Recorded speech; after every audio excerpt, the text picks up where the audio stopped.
I'm going to hand it over back to Arti Davis, Senior Vice President, Sweden-India Business Council, for our India-Sweden Energy Partnership, the panel discussion. I leave it over to you, Arti, and request all the panelists to come on. Great, thank you, Sanju. And I also just want to say well done to the startups. Dragon's Den has nothing on India-Sweden Innovation Day. 1 minute to make a pitch. And we have more coming up later in the day. Great job. Thank you. So to our audience online and everyone in the room today, our next panel is the India-Sweden Innovations Accelerator. And we have with us in the studio today, Ludvig Lindström, Senior Project Manager and Business Leader for Energy Agency, Annika Nilsson, Senior Business Developer for the Swedish Energy Agency, Felix, Project Manager for Pomoja Cleantech, Hitesh Kumbhat, CFO for Kalpataru Power. Online, we have Cecilia Oskarsson, Trade and Invest Country Manager for Business Sweden in India, and Venkatagiri, who is the Executive Director, Executive Director for CII Green Business Center in Hyderabad. Today, what we're going to talk about is, of course, the Energy Agency's program with India that's been running for over 10 years. To start that, what I thought we could do is actually ask one of your alumni partners to make a presentation of what you're doing on the ground in India and what you see us leading towards. So with that, I invite Felix to come to the stage, to the podium actually, from Pomoja Cleantech, and to give us your presentation. Okay, thank you very much, Arati, for the kind introduction. Let's see how I can start my slides. There we go. My name is Felix Zippo.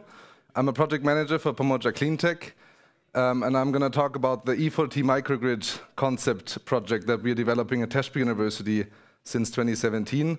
We work together with Modio, an IoT company from Linköping, and with KTH, the Technical University in Stockholm, and the project is co-financed by the Swedish Energy Agency.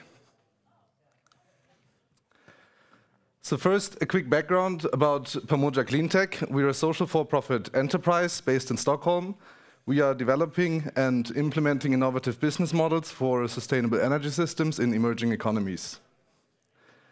Since 2012, we are established. Since then, we mainly worked in the African continent.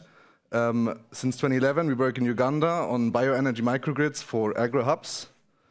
Since 2015, we have a spin-off company here in Sweden called Lomingo, which is working with smart metering and energy management. And since 2017, we also work in Mozambique on clean cooking and rural electrification. Since 2017, we also work in India on the E4T smart microgrid concept, which we're going to talk a little bit more about today. So to give you a very quick background of our project in India, within India, we're based in the northeastern state of Assam. In Assam, we're based at Tezpur University. The university is home to more than 5,000 students, staff, and operators, which are working there, studying there, but also partially living there. The university has an annual electricity consumption of around 5 gigawatt hours of energy, which comes mainly from the national grid. However, they also have a 1 megawatt peak solar installation, and they have diesel backup generators. The main problems at the university electricity system are power outages. During those times, they switch to diesel generators. These come with a very high diesel cost and, of course, are a very unsustainable solution. And the PV utilization is very low, unfortunately, which mainly comes from the lack of demand flexibility at the university. To tackle these problems, we at Pamoja, together with the partners, came up with the E4T microgrid concept, which is based on 4 pillars, combining bioenergy from local agricultural residues, better utilization of the PV plant. This comes with a smart stationary battery storage for balancing and automated demand-side management for load flexibility. So now I want to talk a little bit about the work during the Corona crisis. I'm sure everyone has faced similar issues as we did. I just want to walk through 4 of them and how we tackled them in order to bring innovation one step further still. The first challenge was the international and local travel restrictions. Of course, this had a very big impact due to the given international scope of the project. We worked a lot with local manpower. We involved and distributed clear responsibilities for students, for technical operators, but also for professors. To tackle the disrupted supply chains, we very carefully selected suppliers from the local region in Assam, but also from India and the national region in order to not be disturbed too much. With the regulations and the restrictions also came new work patterns and new study patterns, which basically had a big impact on the technical design since it led to new load patterns at the university. So we had to adjust our E4T concept design towards more flexibility, where we brought in more battery storage and a bigger focus on the demand side management. And finally, with the new study and work patterns also came new prioritizations, shifted prioritizations, and with that also slower approval processes from the Hitesh University Management Board. For this, we started breaking down our work plan into subsections in order to move forward with the ones that had the least resistance and not be held back by the ones with the higher resistance. Okay, so after 2 years of pandemic, where are we right now? I'm very proud to announce that we are finally installing our smart battery storage system and the automated demand-side management in the next month. We install 90 kilowatt of lithium-ion battery storage, which is provided by our external partner Ampere Hour Energy. We integrate the battery storage with our Lemingo IoT-enabled smart energy management algorithms, and with this we will be able to replace 25.7 megawatt hours of diesel energy with locally generated solar energy.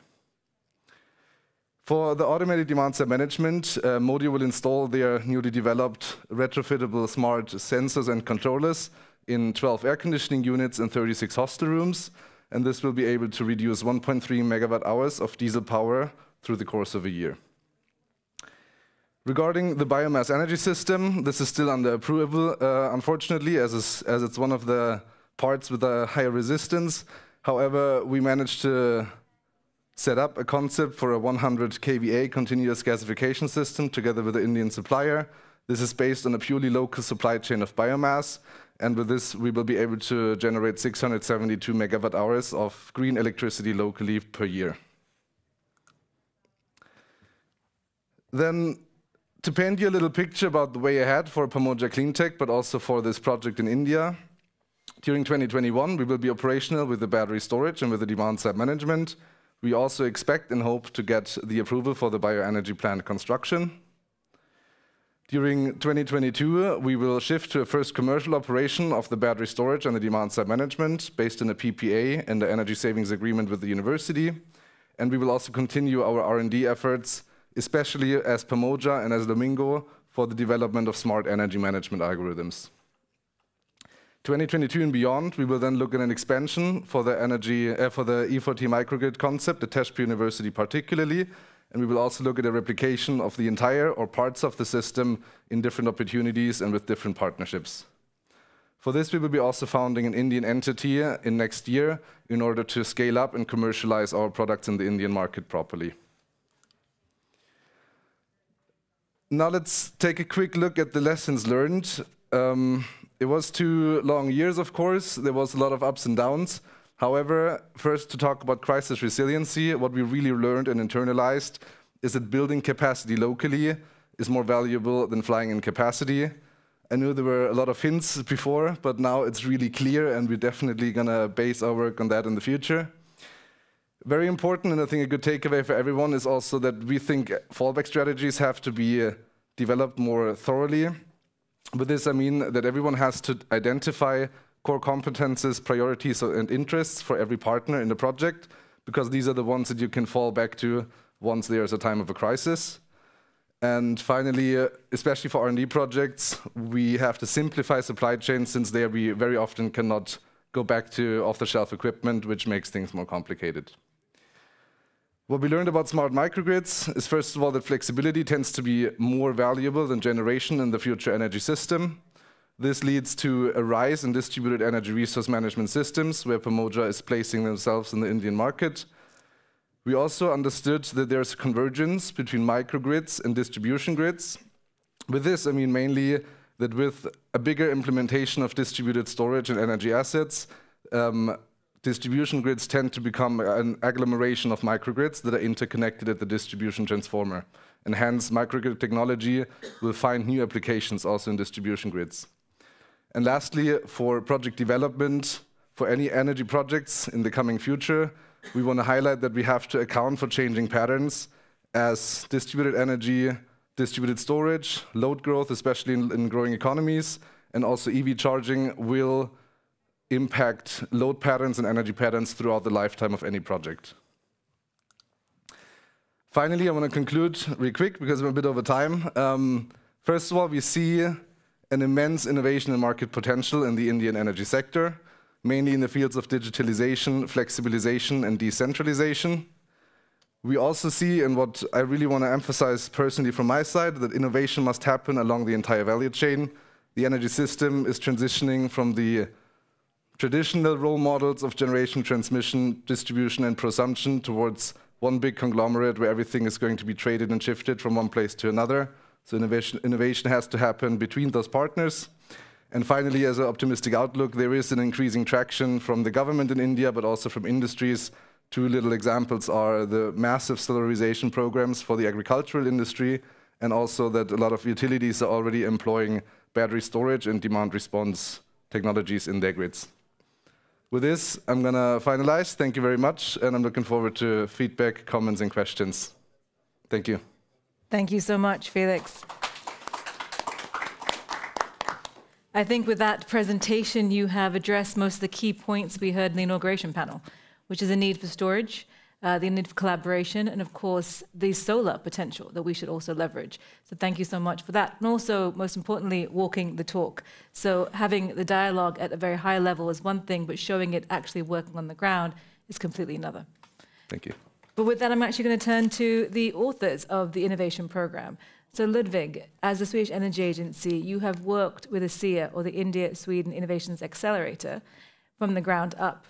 How do you see this has played out in the last years of the program, and how can we move forward towards understanding Sweden and India's potential when it comes to the SDGs and, of course, climate change? Thank you, Ms. Davis. In order to explain that, I start with taking one step back, looking at the task of the Swedish Energy Agency. We were established some 20 years ago with the mission to work for transmission of sustainable energy system. And what we're doing is, of course, policy development and implementation, advisory services, statistics, and also financial support, both to push the market, but also to fund research. And Pamoja is one of the examples, and many examples. In that work, we also, of course, support a lot of startup companies. And we made some calculations out of 145 of these startup companies.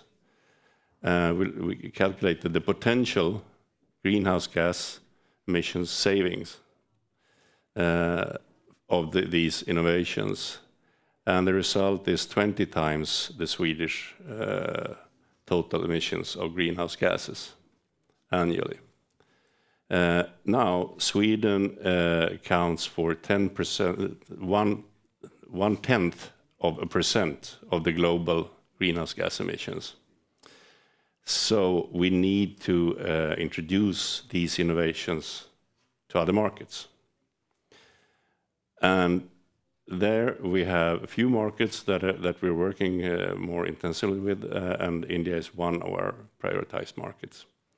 And what we're doing there, the ambition is that it should reflect the Energy Agency's work when it comes to promote sustainable energy solutions through the whole development value chain, from basic research, innovation, commercialization, implementation, scale up.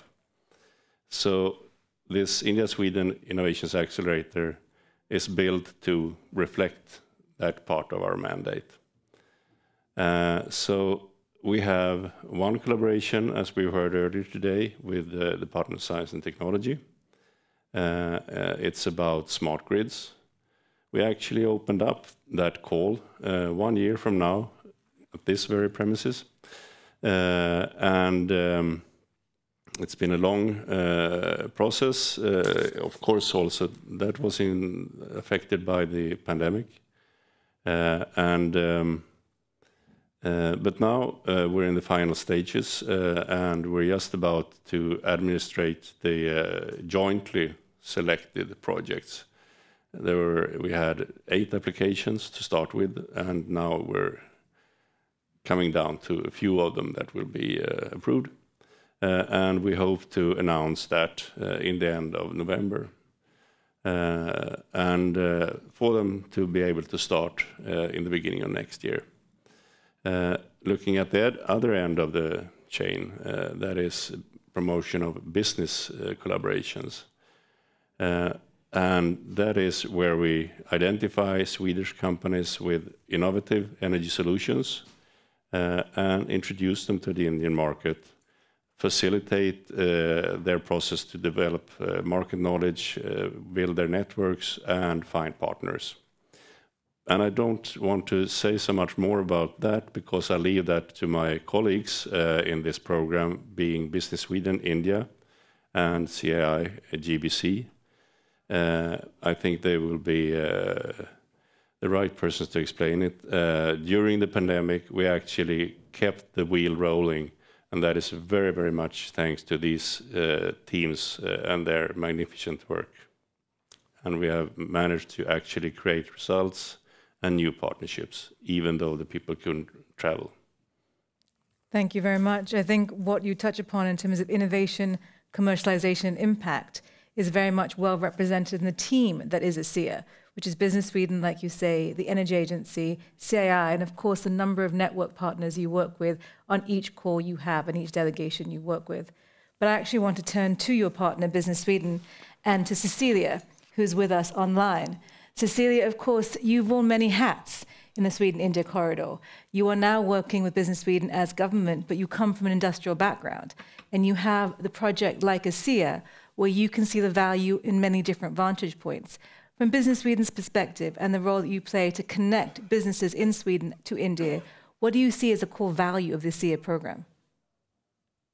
Thank you so much, Ms. Arti. So India-Sweden Innovations Accelerator is really a self-sustaining and growing ecosystem that acts as a catalyst to accelerate green transition and combat climate change. And Business Sweden is a proud partner to this program, which has been going on since 2013. And over 60 companies have been introduced in India across priority segments, including renewable energy, energy efficiency, water sustainability, power quality, and waste heat recovery. So together, these companies have established over 200 projects across different parts for India. And a few examples of these projects are visible on the slide that you can see. There are a number of elements that have contributed towards the success of the ASEA program and its member Swedish companies in India. So let me name 3. To start with, first critical element is a continuous inflow of new and relevant technology solutions in the program. Every year, the Business Sweden teams in India and in Sweden, along with the Swedish Energy Agency, spend considerable effort and time in reaching out to companies across Sweden to invite for ASEA program. This is followed by in-depth discussion around sustainability of each company that has applied to the program. A number of factors are used to define the sustainability of each company, including size, number of employees, unique selling proposition, existing references, but not the least, the usefulness of each technology from an India perspective. Secondly, the presence of a dedicated and experienced team from Swedish Energy Agency, Business Sweden India, and CII Green Business Center is another critical factor to success of the ASEA program. We do in-depth need assessment of each company. We identify critical stakeholders, including customer and partner, and set up relevant and unique program for each of these companies.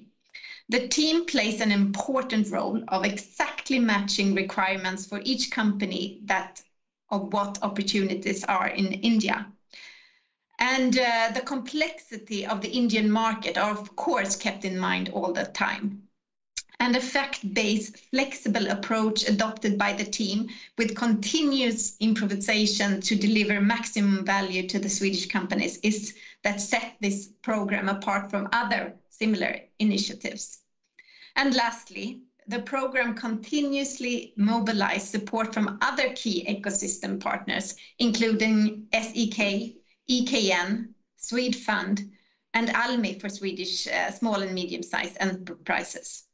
And before every trip to India, a workshop is arranged with those key stakeholders to discuss potential opportunities, but also support provided by these agencies.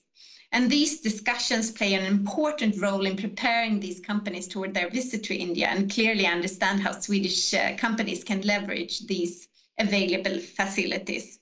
So to sum up, continuous inflow of new relevant technologies, dedicated and experienced team, and lastly, key ecosystem partners.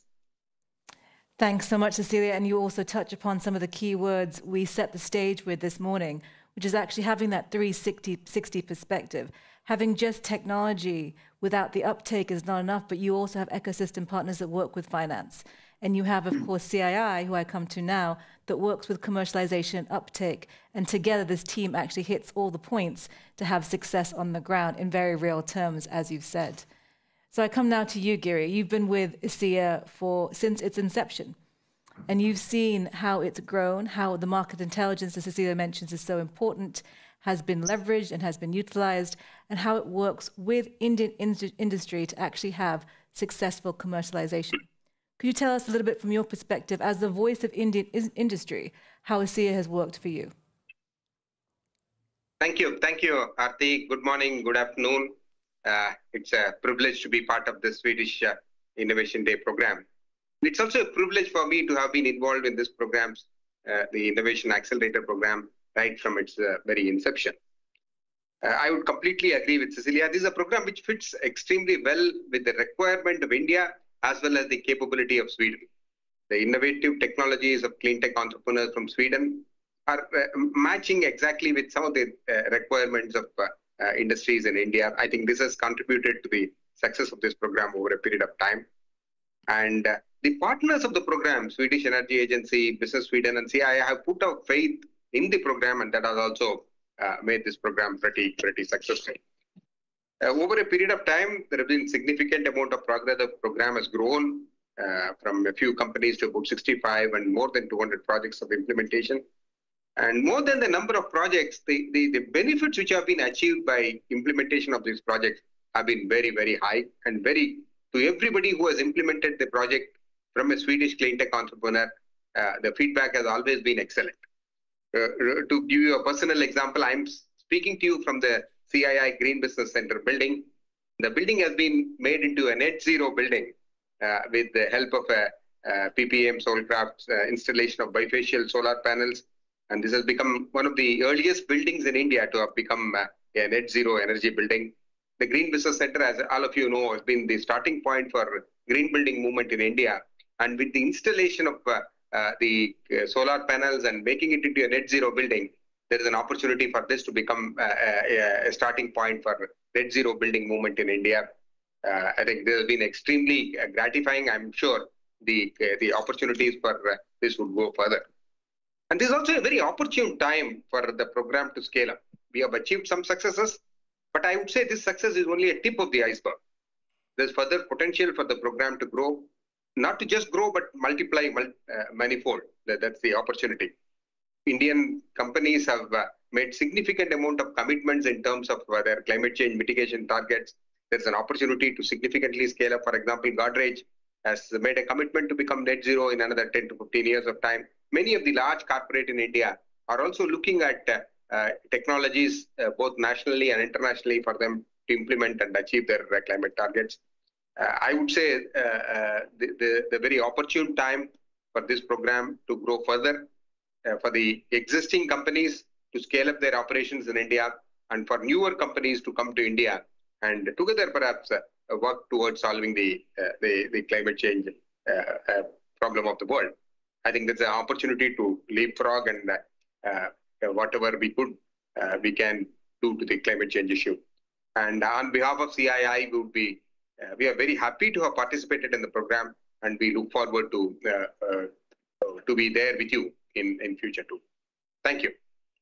Thank you so much, Giri. And of course, from the discussion this morning, the importance of alignment of different parties becomes critical in terms of reaching our collective climate ambition.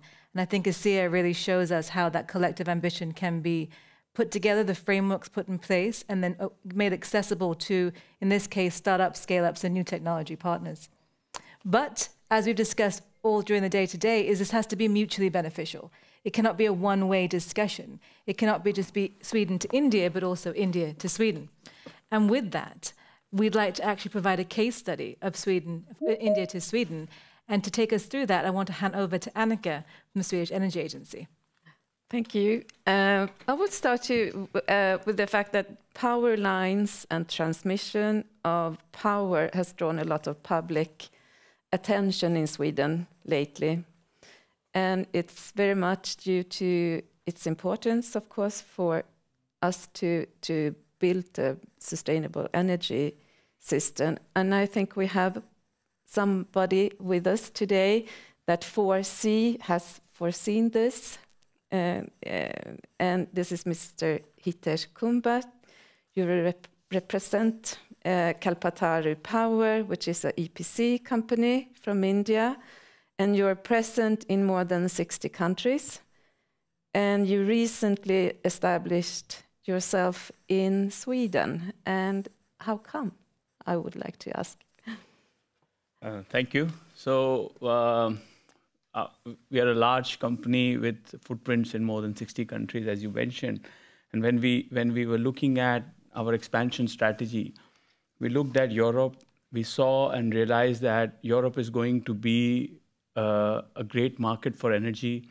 There is increased demand. There is, constant increase in demand for energy. Everything is going electric nowadays, so there's no way that the energy consumption will go down. The grids are very old. Sweden, for example, is the home of one of the oldest grids. We looked at one line, which was the oldest 400 kV transmission line in the world. So that's the kind of grid infrastructure. And we realized that this is a big opportunity, and we entered into this market in 2019 only, just before the pandemic. So, and we acquired a company called Linear Montage in Sweden. Okay, so can you tell us what has happened since you became an owner of Linear Montage? Yeah, I must say this has been an amazing journey. We are very proud of this journey. So we entered into this market with 2019. We do realize that it's a completely different market. Sweden, of course, is a completely different culture than India. I would say more or less 360 degrees. And to work in Sweden, to work with energy utilities in Sweden is a very, very different ball game than working with energy utilities in our other core markets, for example, in Africa or, for example, in Asia. And that made us realize that we have to really see how do we work and operate here. But we learned. The best thing is we let Linear Montage run on its own. We did not do much. We let them drive the show. We help them with our procurement power. We have global manufacturing. We have a very strong supply chain, so we help them with that. We help them with our financial support. And more importantly, we stood behind them as a partner, and we said, go ahead and take risks. And that has worked. I am so happy to share that this company has done wonders. The revenue of this company has grown by more than 2 times. The order book has jumped by more than 3 times. And in this time of COVID, last 2 years, when it was COVID, pandemic, people were losing jobs, I'm happy to share that we were able to add 100 jobs in Sweden. So we have doubled this company and added more than 100 jobs in Sweden. So that has been an immensely nice journey. We are very pleased with this company and with the people which are there. And I think with this, we get that encouragement to go forward into different parts of Europe. Mm. And this is happening during the pandemic. So, yes. But you touched upon something that I was going to ask you about, and that is the commercial, the difference in commercial or business culture between. Could you give any examples? Well, Sweden is a very flat country from a cultural point of view. India is a very hierarchical country. So, I mean, we always see this happening in Linear Montage that, people would, in a meeting, they would not realize that how the meeting from India is driven. So probably somebody in India would, if the boss has spoken, then others would not try to speak because the boss has spoken. But Linear Montage, it doesn't matter because it's a Swedish culture. So anybody would speak and provide their opinion. So we understand that, and we try to nurture that culture. And I think there is one thing which we have learned, and as an organization we have absorbed, is to respect other cultures. And I think that's our value system. So we respect that culture, and we let that culture flourish. Mm. Today we have a lot of examples of innovation between India and Sweden is one of the top-ranking innovative countries. How do you see this in your development of your? How can that affect your business? So development for our company, I mean, when we entered into this market, the idea was to see how can we make an impact in this market. Everybody talks about renewable energy. Everybody talks about generating more power. But the fact is that power is not going to reach the end user unless there's grid infrastructure is not there. And Sweden has been investing into that. We are part of it. So we can say that we are part of this renewable transition or the journey of Sweden. And we are very much, we opened an office in the northern part of Sweden. We have a strong team now sitting there. And most of the wind power is generating in the northern part of Sweden. So we are connecting, or we are bringing that renewable power to the consumer in Sweden. That's number one. When it comes to, and we are now thinking that how do we bring our other group capabilities into Sweden, and we tap onto the resources available in Sweden. So it could be railways, it could be other infrastructure work which we do. We're looking at it closely. More importantly, we are looking at that Sweden is one of the, everybody spoke about it since morning, but it's a fact that Sweden is one of the top notch when it comes to innovation. So we keep an eye on the innovations happening in the market. We talk to companies, we keep an eye on what's happening on the energy market. I just heard about the water innovation happening here. And we can offer large markets to these companies if they really produce at a utility scale. So we are one of the largest EPC companies in Africa. We operate in more than 25 countries in Africa, and we have active projects going on in so many countries. So we can offer them, they have the solution, we can offer them the scale, we can work together with them, go to those markets, bring a difference. And that's why we are very happy to talk to these companies who come up with this solution. And we see that how we, being an Indian company now based in Sweden, can make a difference in the Swedish innovation system and probably work with them and give them a scale. So do you have a strategy to get in contact with, for example, startups? Well, last 2 years have been so encouraging for us. So we really didn't start capturing or thinking about how do we capture these ideas and meet these startups, because that definitely was not the #1 priority. We were first getting in and understanding what do we, how do we manage this growth? So, doubling in 2 years is not easy. And we look at probably another year, we will again increase by another 30%. So it's a constant growth. But now we are stabilizing. We are starting realizing, let's talk to companies, let's start. And that's where, we're talking to companies now, trying to understand what they do, trying to see how we can help them. and how they can help us. We are also trying to see, working with Swedish agencies, to see how they can support us in helping the companies in Sweden, and probably we take them to markets like Africa or to Latin America or to South Asia. Okay, thank you. If we go back to this really interesting issue, the grid. So what do you do more practical in the Swedish grid today? What kind of projects do you run? So I think the most important element in the grid is this high voltage power lines, which is the core to all the power. I mean, we can talk about solar whole day, we can talk about hydrogen whole day. The fact is, unless these transmission lines are there, nobody's going to get the powers. And Sweden needs this transition because the power generation is increasing fast. Everybody talks about Mission 2030, 2040, 2050. So for them to produce or move into this transition, they really need to have the grid infrastructure fast. So what we are able to offer is we are able to execute projects very faster. In fact, when I say we, it's the Linear Montage which is doing it. They are super set of engineers working in Sweden. And then what we are bringing is our strengths. For example, we are also manufacturing steel or towers. Now we are supplying these steel towers to Svenska Kraftnät, for example. And we hear now, I mean, initially we went through some struggles, we were learning, understanding quality requirements, but now we understand they're happy. And that helps us grow, as well as we are able to help in executing these projects in a faster manner, in the better manner, so that the grid infrastructure can be scaled up at the fastest pace. And I think that's the core to it. I mean, when you come to the ground, that's the reality, because unless you have the grid, nothing is going to work. No, that's true. So just a final, could you just line out your plans for the next couple of years? I know you have plans for Norway.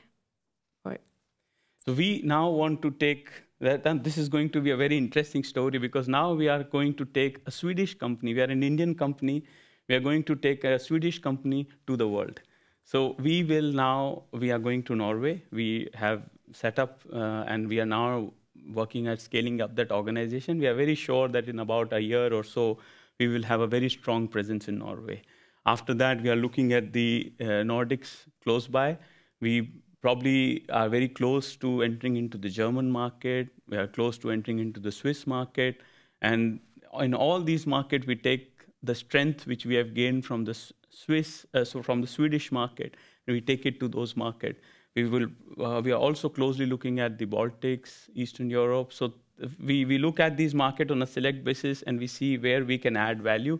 And I think we will also bring all our other capabilities, which we do at the group level, whether it is railways, which we are very large in railways, we'll probably bring it to the market here, work with strong players in the market here, and take it to the world.